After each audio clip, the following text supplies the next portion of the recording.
Toba Tek Singh, अफसाना निगार सादत हसन मंटो। बंटवारे के 2-3 साल बाद पाकिस्तान और हिंदुस्तान की हुकूमतों को ख्याल आया कि अखलाकी कैदियों की तरह पागलों का तबादला भी होना चाहिए, यानी जो मुसलमान पागल हिंदुस्तान के पागल खानों में हैं उन्हें पाकिस्तान पहुंचा दिया जाए, और जो हिंदू और सिख पाकिस्तान के पागल खानों में हैं उन्हें हिंदुस्तान के हवाले कर दिया जाए। मालूम नहीं ये बात माकूल थी या गैर माकूल, बहरहाल दानिशमंदों के फैसले के मुताबिक इधर उधर ऊंची सतह की कॉन्फ्रेंसें हुई और बिलाखिर एक दिन पागलों के तबादले के लिए मुकर्रर हो गया। अच्छी तरह छानबीन की गई। वो मुसलमान पागल जिनके लवाहिकीन हिंदुस्तान ही में थे वहीं रहने दिए गए, जो बाकी थे उनको सरहद पार रवाना कर दिया गया। यहाँ पाकिस्तान में चूंकि करीब करीब तमाम हिंदू सिख जा चुके थे, इसीलिए किसी को रखने रखाने का सवाल ही पैदा न हुआ। जितने हिंदू सिख पागल थे सबके सब पुलिस की हिफाजत में बॉर्डर पार पहुंचा दिए गए। उधर का मालूम नहीं, लेकिन इधर लाहौर के पागल खाने में जब इस तबादले की खबर पहुंची तो बड़ी दिलचस्प चहमगोइयां होने लगी। एक मुसलमान पागल जो 12 बरस से हर रोज बाकायदगी के साथ जिम्मेदार पड़ता था, उससे जब उसके दोस्त ने पूछा, मौलवी साहब ये पाकिस्तान क्या होता है, तो उसने बड़े गौर व फिक्र के बाद जवाब दिया, हिंदुस्तान में एक ऐसी जगह है जहां उस्तरे बनते हैं। ये जवाब सुनकर उसका दोस्त मुतमईन हो गया। इसी तरह एक सिख पागल ने एक दूसरे सिख पागल से पूछा, सरदार जी हमें हिंदुस्तान क्यों भेजा जा रहा है, हमें तो वहां की बोली नहीं आती। दूसरा मुस्कुराया, मुझे तो हिंदुस्तानों की बोली आती है, हिंदुस्तानी बड़े शैतानी अकड़ अकड़ फिरते हैं। एक दिन नहाते नहाते एक मुसलमान पागल ने पाकिस्तान जिंदाबाद कर नारा इस जोर से बुलंद किया कि फर्श पर फिसल कर गिरा और बेहोश हो गया। बाज पागल ऐसे भी थे जो पागल नहीं थे। उनमें अक्सरियत ऐसे कातलों की थी जिनके रिश्तेदारों ने अफसरों को दे दिलाकर पागल खाने भिजवा दिया कि फांसी के फंदे से बच जाएं। ये कुछ समझते थे कि हिंदुस्तान क्यों तकसीम हुआ है और ये पाकिस्तान क्या है, लेकिन सही वाकयात से वो भी बेखबर थे। अखबारों से कुछ पता नहीं चलता था और पहरादार सिपाही अनपढ़ और जाहिल थे। उनकी गुफ्तगुओं से भी वो कोई नतीजा बरामद नहीं कर सकते थे। उनको सिर्फ इतना मालूम था कि एक आदमी मोहम्मद अली जिन्ना है जिसको कायदे आज़म कहते हैं। उसने मुसलमानों के लिए एक अलहदा मुल्क बनाया है जिसका नाम पाकिस्तान है। ये कहाँ है, इसका महल्ले वकूफ़ क्या है, उसके मुतालिक वो कुछ नहीं जानते थे। यही वजह है कि पागल खाने में वो सब पागल जिनका दिमाग पूरी तरह माऊफ नहीं हुआ था इस मखमसे में गिरफ्तार थे कि वो पाकिस्तान में हैं या हिंदुस्तान में। अगर हिंदुस्तान में हैं तो पाकिस्तान कहाँ है?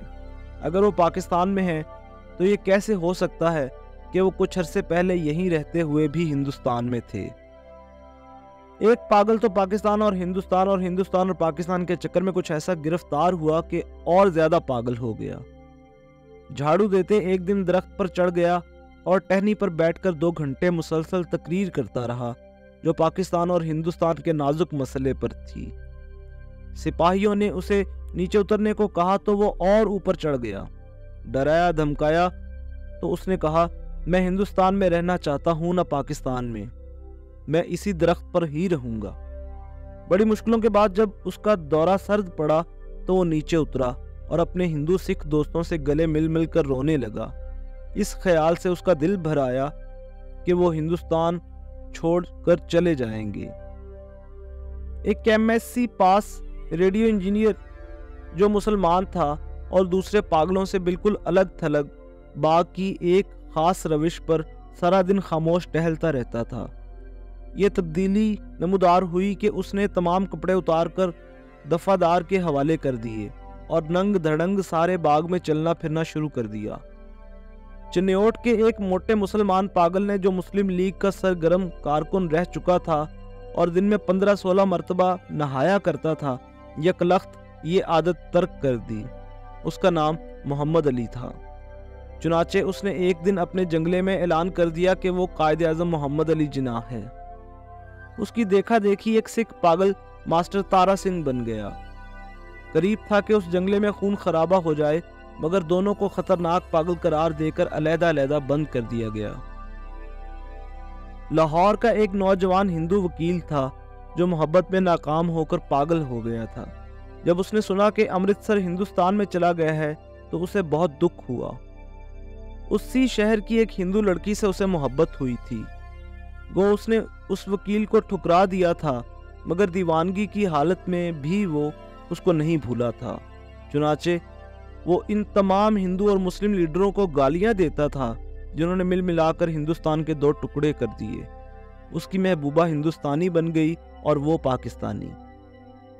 जब तबादले की बात शुरू हुई तो वकील को कई पागलों ने समझाया कि वो दिल बुरा न करे, उसको हिंदुस्तान ही भेजा जाएगा, इस हिंदुस्तान में जहां उसकी महबूबा रहती है। मगर वो लाहौर छोड़ना नहीं चाहता था, इसलिए कि उसका ख्याल था कि अमृतसर में उसकी प्रैक्टिस नहीं चलेगी। यूरोपियन वार्ड में एंग्लो इंडियन पागल थे। उनको जब मालूम हुआ कि हिंदुस्तान को आज़ाद करके अंग्रेज चले गए हैं तो उनको बहुत सदमा हुआ। वो छुप छुप कर घंटों आपस में इस मसले पर गुफ्तगू करते रहते कि पागल खाने में अब उनकी हैसियत किस किस्म की होगी। यूरोपियन वार्ड रहेगा या उड़ा दिया जाएगा, ब्रेकफास्ट मिला करेगा या नहीं, क्या उन्हें डबल रोटी की बजाय ब्लडी इंडियन चपाती तो जहर मार नहीं करना पड़ेगी। एक सिख था जिसको पागल खाने में दाखिल हुए 15 बरस हो चुके थे। हर वक्त उसकी जुबान से ये अजीबोगरीब अल्फाज सुनने में आते थे, ऊपर दी गुड़गुड़ दी एनेक्स दी बेत्याना दी मूंग दी दाल ऑफ दी लालटेन। दिन को सोता था न रात को। पहरेदारों का ये कहना था कि 15 बरस के तवील अरसे में वो एक लहजे के लिए भी नहीं सोया, लेटा भी नहीं था। अलबत्ता कभी कभी किसी दीवार के साथ टेक लगा लेता था। हर वक्त खड़ा रहने से उसके पांव सूज गए थे, पिंडलियां भी फूल गई थीं, मगर इस जिस्मानी तकलीफ के बावजूद लेटकर आराम नहीं करता था। हिंदुस्तान, पाकिस्तान और पागलों के तबादले के मुतालिक जब कभी पागल खाने में गुफ्तगू होती थी, वो गौर से सुनता था। कोई उससे पूछता था कि इसका क्या ख्याल है तो वो बड़ी संजीदगी से जवाब देता, ऊपर दी गुड़गुड़ दी नेक्स्ट दी बेत्याना दी मूंग दी दाल of Pakistan and the government of Pakistan. लेकिन बाद में ऑफ दी पाकिस्तान गवर्नमेंट की जगह of the Toba Tek Singh government ने ले ली और उसने दूसरे पागलों से पूछना शुरू किया कि टोबा टेक सिंह कहाँ है, जहाँ का वो रहने वाला है। लेकिन किसी को भी मालूम नहीं था कि वो पाकिस्तान में है या हिंदुस्तान में। जो बताने की कोशिश करते थे खुद इस उलझाव में गिरफ्तार हो जाते थे कि सियालकोट पहले हिंदुस्तान में होता था, पर अब सुना है कि पाकिस्तान में है। क्या पता है कि लाहौर जवाब पाकिस्तान में है कल हिंदुस्तान में चला जाए, ये सारा हिंदुस्तान ही पाकिस्तान बन जाए, और ये भी कौन सीने पर हाथ रख के कह सकता था कि हिंदुस्तान और पाकिस्तान दोनों किसी दिन सिरे से गायब ही हो जाए। इस सिख पागल के केस छिद्रे हुए बहुत मुख्तसर रह गए थे। चूंकि बहुत कम नहाता था इसलिए दाढ़ी और सर के बाल आपस में जम गए थे, जिसके बायस उसकी शक्ल बड़ी भयानक हो गई थी, मगर आदमी बेजरर था। 15 बरसों में उसने कभी किसी से झगड़ा फसाद नहीं किया था। पागल खाने के जो पुराने मुलाजिम थे वो उसके मुतालिक जानते थे कि टोबा टेक सिंह में उसकी कई ज़मीनें थीं। अच्छा खाता पीता जिम्मेदार था कि अचानक दिमाग उलट गया। उसके रिश्तेदार लोहे की मोटी मोटी जंजीरों में उसे बांध कर लाए और पागल खाने में दाखिल करा गए। महीने में एक बार मुलाकात के लिए लोग आते और उसकी खैर खैरियत दरियाफ्त करके चले जाते थे।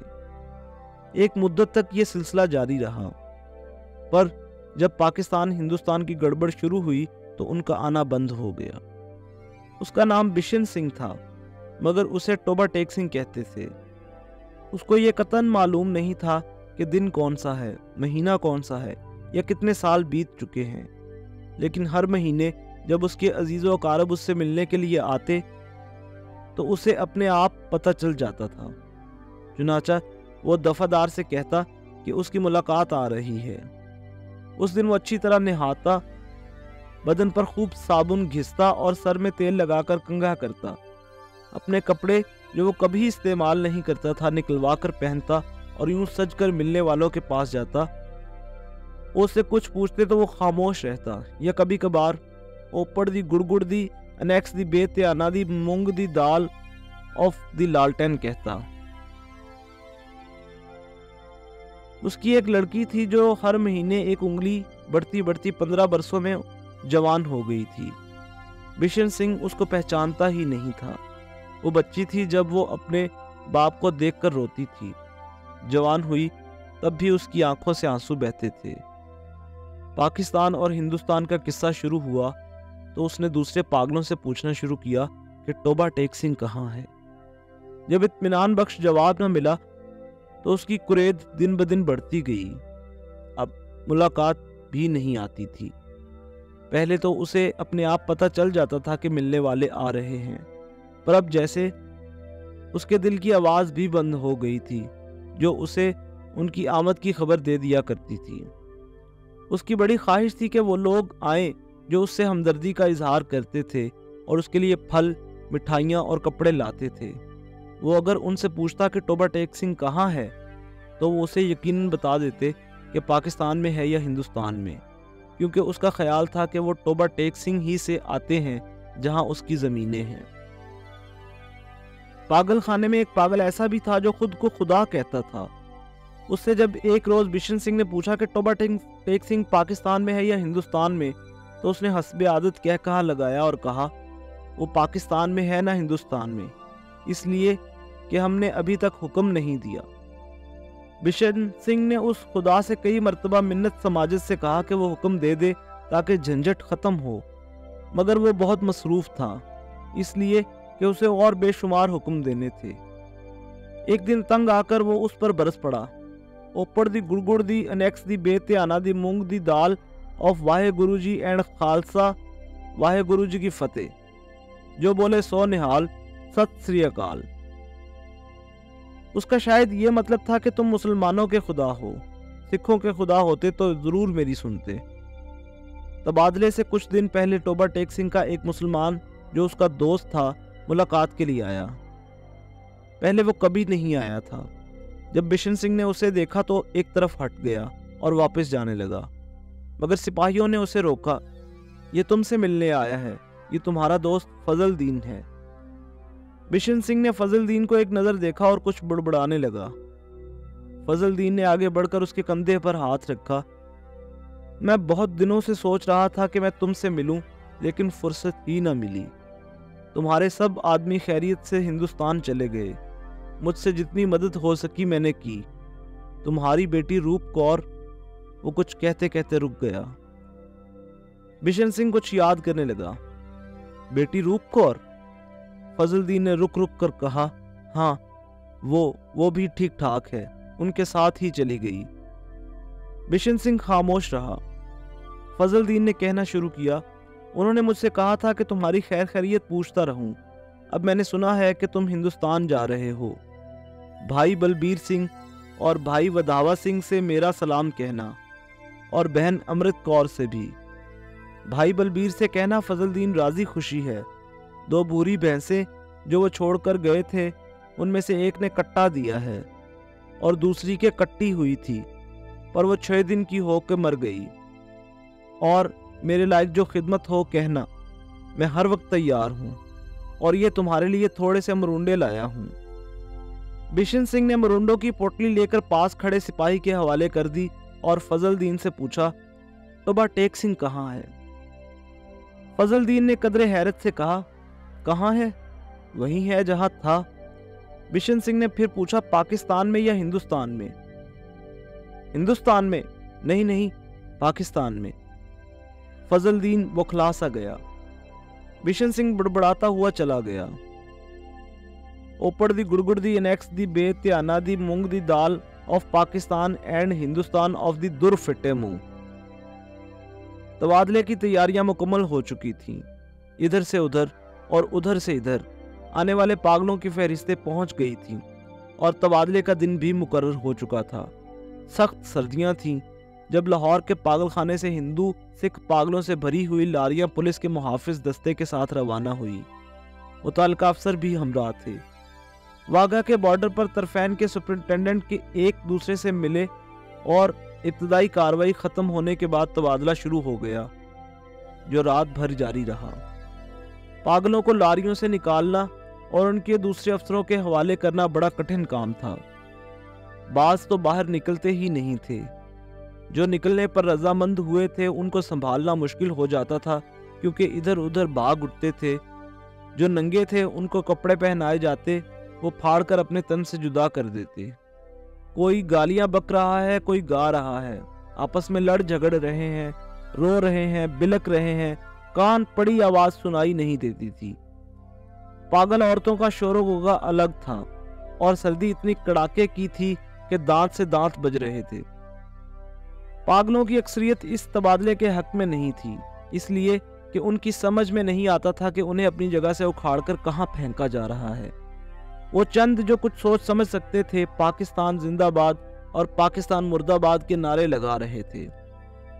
2-3 مرتبہ فساد ہوتے ہوتے بچا کیونکہ بعض مسلمانوں اور سکھوں کو یہ نعرہ سن کر طیش آ گیا تھا۔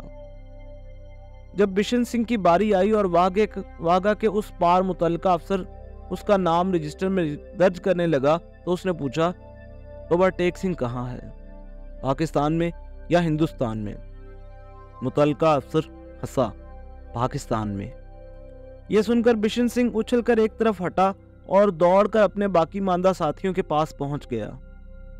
پاکستانی سپاہیوں نے اسے پکڑ لیا اور دوسری طرف لے جانے لگے، مگر اس نے چلنے سے انکار کر دیا۔ ٹوبہ ٹیک سنگھ یہاں ہے، اور زور زور سے چلانے لگا، اوپر دی گڑگڑ دی انیکس دی بے تیانا دی مونگ دی دال of Toba take Singh and Pakistan. اسے بہت سمجھایا گیا کہ دیکھو اب ٹوبہ ٹیک سنگھ ہندوستان میں چلا گیا ہے، اگر نہیں گیا تو اسے فوراً وہاں بھیج دیا جائے گا، مگر وہ نہ مانا۔